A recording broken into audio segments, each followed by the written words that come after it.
Graças e paz, irmãos, tudo bem? Estou novamente fazendo o nosso segundo vídeo sobre a série de Hebreus, indo direto ao ponto, o que você precisa saber sobre cada capítulo do livro de Hebreus. E hoje nós iremos falar sobre o capítulo 2. O meu desejo é expor a palavra de uma maneira simples e fácil, de uma forma que nós possamos ir direto ao ponto. E o que eu preciso saber dentro desse capítulo? Nós já tivemos a parte número 1, capítulo 1, e hoje nós pensaremos sobre o que nós precisamos saber no capítulo de número 2 aos Hebreus. Eu gostaria que nesse vídeo você parasse agora, fizesse uma leitura do capítulo 2 aos Hebreus e em seguida continuasse o vídeo para que a gente pudesse dar continuidade a esse vídeo, poder ficar mais curto do que o outro. O outro eu precisei até acelerar a leitura, mas dessa vez dá uma paradinha e daqui a pouquinho você aciona novamente e a gente dá continuidade no nosso pensamento, ok? Então para aí. Pronto. Agora que você já leu o capítulo de número 2 da carta aos Hebreus, como eu disse no vídeo anterior, não é o meu desejo falar o porquê da carta, o contexto histórico da carta. Não, nós iremos analisar capítulo por capítulo, respondendo sempre a pergunta: o que eu preciso saber? O que eu preciso saber dentro desse capítulo? O que eu preciso saber dentro dessa passagem, ok? Então, a primeira coisa que nós precisamos saber no capítulo de número 2 aos Hebreus é que devemos dar total atenção à mensagem de salvação anunciada por Jesus, o Filho de Deus e seus enviados. Nós precisamos dar total atenção à mensagem de salvação anunciada pelo Filho de Deus, Jesus Cristo e seus enviados. Isso está lá no versículos 1, 2 e 3. Olha o que diz.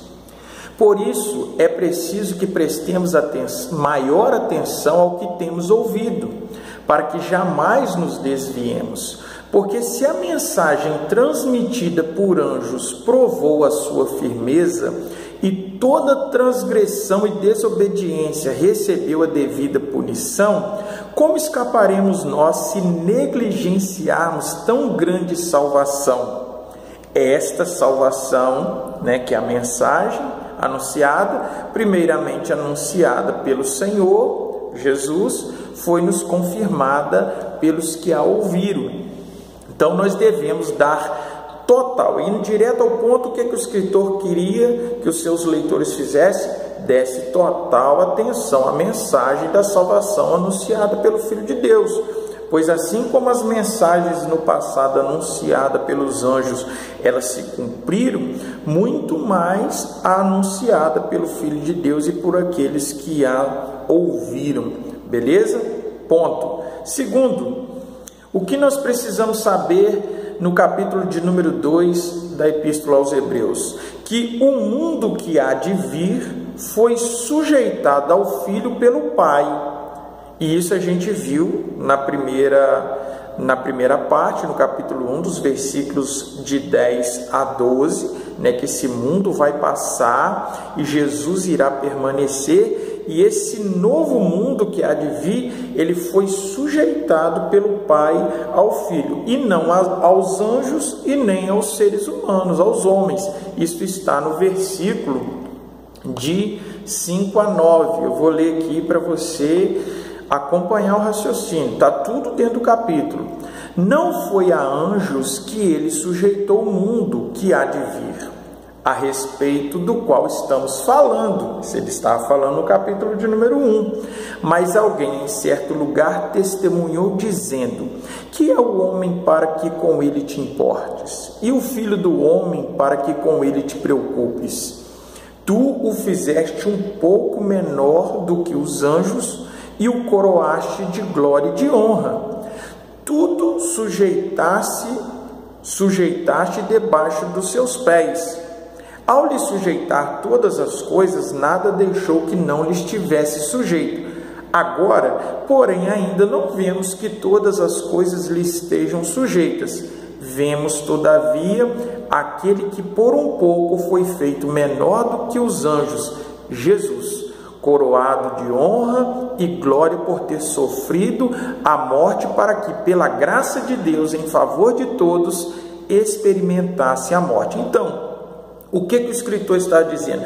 Esse mundo que há de vir, aparentemente parece que Deus vai o sujeitar aos homens, aos seres humanos, mas não. O que a gente percebe é que este mundo que há de vir, que essa nova era que se iniciará, quem será o governante, o homem, que dominará, que estará sujeitando todas as coisas, o que nós podemos ver é Jesus, que agora, sendo homem, foi feito menor do que os anjos, mas ele se entregou e devido à sua morte, ele foi coroado de honra e glória por ter sofrido por nós. Jesus se fez homem, então ele cumpre que é o homem que será sujeito, mas não ao homem humanidade, mas ao homem Jesus, o Filho de Deus, ok? O ponto aí, então, o mundo que há de vir foi sujeitado ao Filho pelo Pai,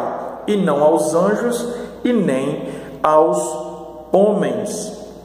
Terceiro lugar, indo direto ao ponto, qual é a terceira coisa que eu preciso saber no capítulo de número 2 da Epístola aos Hebreus? Vejamos. Para que pudesse levar muitos filhos, e filhos aqui são salvos, santificados à glória que é a presença de Deus, Jesus teve que se tornar um ser humano, se tornando perfeito mediante o sofrimento, teve que sofrer e ser tentado e experimentar a morte. Às vezes a gente comenta, que a salvação é pela graça, você não precisa fazer nada para ser salvo, a não ser crer, certo? O ser humano precisa crer no Salvador, naquilo que Jesus fez, mas o preço que Jesus pagou para que nós pudéssemos ser salvos, santificados, pudéssemos estar indo agora à glória de Deus, poder ter certeza da nossa salvação, foi um preço muito alto. E os versículos que confirmam isso estão de 9 a 11. Vejamos. Vemos todavia, continuando, vemos todavia aquele que por um pouco foi feito menor do que os anjos, Jesus coroado de honra e glória por ter sofrido a morte, para que pela graça de Deus, em favor de todos, experimentasse a morte. Verso 10. Ao levar muitos filhos à glória, convinha que Deus, por causa de quem e por meio de quem tudo existe, tornasse perfeito, mediante o sofrimento, o autor da salvação deles, falando de Jesus. Ora, tanto que santifica Jesus, quanto os que são santificados, nós, provém de um só. Por isso Jesus não se envergonha de chamá-los irmãos. Então, recapitulando, o que eu preciso saber aqui no segundo capítulo da carta aos Hebreus é que para que pudesse levar muitos filhos, ou seja, os salvos, santificados à glória ou à presença de Deus, Jesus teve que se tornar um ser humano, ser tornado perfeito mediante o sofrimento, sofrer, ser tentado e experimentar a morte. Só assim, ou seja, o preço para que nós pudéssemos sair da condição de pecadores e sermos salvos, santificados, podermos novamente sermos conectados com o Pai e estarmos em Deus. Jesus teve que sofrer, ser tentado, se tornar um ser humano, que é um grande milagre, Deus se tornar homem, e experimentar a morte. Ok? Quarto lugar. A quarta coisa que nós precisamos saber, indo direto ao ponto, o que eu preciso saber no capítulo 2 da Epístola aos Hebreus, é que por sua morte Jesus derrotou o diabo e libertou os homens do medo da morte. Todo ser humano, ele depois que ele entrou no estado de pecado, ele passou a ter medo da morte, porque o homem, o ser humano, não foi criado para morrer.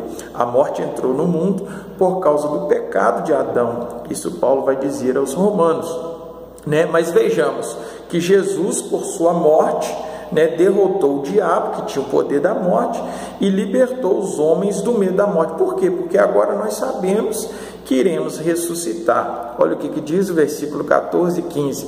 Portanto, visto que os filhos são pessoas de carne e sangue, falando do ser humano, ele também participou dessa condição, falando da encarnação de Jesus, para que, por sua morte, derrotasse aquele que tem o poder da morte, isto é, o diabo, e libertasse aqueles que durante toda a vida estiveram escravizados pelo medo da morte. Ou seja, o homem faz tudo que for possível para não morrer, mas em Cristo a salvação e a ressurreição é garantida. Então, indo direto ao ponto, o que eu preciso saber: por sua morte, Jesus derrotou o diabo e libertou os homens do medo da morte. E quinto e último lugar, indo direto ao ponto, que eu preciso saber no capítulo 2 da Epístola aos Hebreus, é que por ter se assemelhado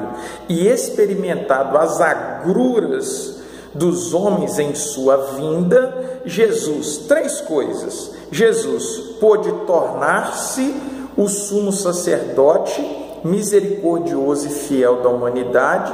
Segundo, pôde fazer propiciação, ou seja, um sacrifício de satisfação pelos pecados da humanidade.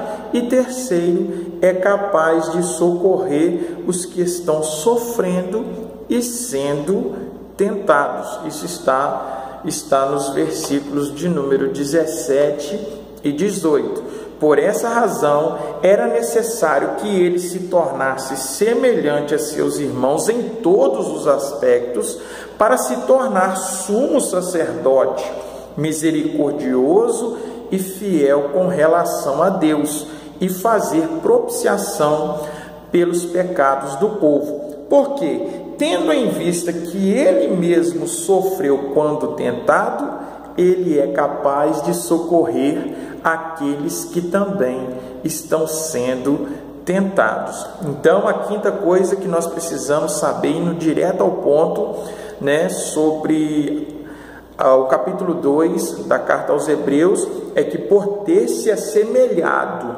e experimentado as agruras dos homens em sua vinda, Jesus, ele não vem em espírito. É isso que o escritor está querendo dizer. Ele não foi apenas uma aparição, fantasma, alguém espiritual. Não, Jesus veio em carne e osso, em sangue, né? Ele se assemelhou a nós, né? Em sua vinda, Jesus pôde realizar três coisas: tornar-se o sumo sacerdote misericordioso e fiel da humanidade. Segundo, fazer propiciação, ou seja, um sacrifício de satisfação pelos pecados da humanidade. E terceiro, é capaz de socorrer os que estão sofrendo e sendo tentados. Você precisa de um socorro? Você precisa de uma ajuda? Jesus te conhece. Jesus experimentou tudo que o ser humano passou na sua existência, e ele é capaz de te socorrer. Ore a Jesus, peça a ele. As coisas estão difíceis para você, você não está conseguindo sair dessa situação. Jesus conhece tudo que nós precisamos, Jesus passou por tudo que nós passamos, e ele é poderoso para nos socorrer, poderoso para nos dar a vitória. Ele é o nosso Salvador, ele é o nosso sumo sacerdote, aquele que faz a nossa mediação com o Pai, ele que nos leva ao Pai, ele que intercede por nós. Isso quer dizer ser um sumo sacerdote. Então vá a Jesus, ore a ele e busque a ele, e ele irá te socorrer. Amém? Espero que vocês tenham gostado desse segundo vídeo sobre a Epístola aos Hebreus. comentando agora sobre o capítulo de número 2. E se você gostou, deixe o seu joinha aí, o seu like, se inscreva no meu canal. Meu nome é Álvaro Ladeira, não sei se eu esqueci de falar no início, meu nome é Álvaro Ladeira, que você possa se inscrever, acionar os sininhos aí para receber as nossas notificações e que Deus te abençoe. Muito obrigado.